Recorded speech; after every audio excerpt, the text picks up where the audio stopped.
During my first trip to Baton Rouge, when I was deciding whether or not I wanted to come here to do my PhD, my then potential advisor showed me the sights. He took me to the ever-popular restaurant Chimes, introduced me to Mike the Tiger, and of course, drove me around the LSU Lakes. Now, the LSU Lakes are certainly an emblematic landmark in Baton Rouge.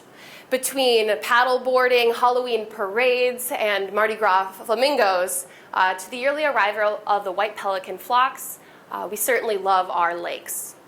Now, the lakes were created in the 1930s as part of a Works Progress Administration project designed to foster wildlife and recreation within Baton Rouge. A once vibrant cypress swamp was cut and converted into the lakes that we now know and love. Now, over time, water quality declined, halting skiers, so there was water skiers on the lakes, and swimmers.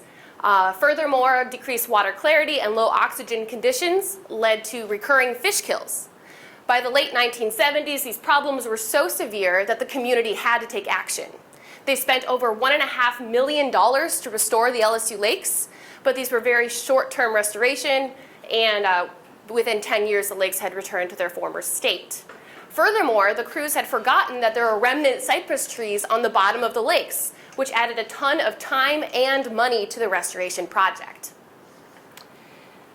Now, the lakes are once again being threatened by sediment and encroaching vegetation. And there's substantial interest in the Baton Rouge community to support these lakes and restore them, but people are worried about how much money it's going to cost and if it will last. We are hoping to address those questions. Our research focuses on the hydrodynamics, or the waves in the lakes. More specifically, we're looking at what happened to those trees and how does that affect the waves in the lakes. And we dove in quite literally to find the answer. So we did sonar surveys of the bed, and we found a lot of trees, but we found a bunch of other stuff, including sunken boats and pipelines. We went in and measured the waves in the lakes. And we found that the stumps can actually make the waves smaller.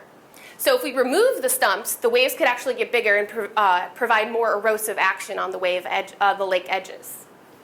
We're also developing a numerical model that will help us better understand what would happen if we did remove those trees, or if we did dredge the lakes again. So currently there's an LSU Lakes master plan to spend $25 million to restore these lakes. We want to make sure that that money is well spent and that this restoration would last for many generations. Our findings will also give insight not only into the restoration of our lakes, but help restoration of other degraded urban lakes. By understanding the history or the roots of the LSU Lakes and the remnant trees and stumps that hide beneath the waters, we can better support the lakes that we call our own. Thank you.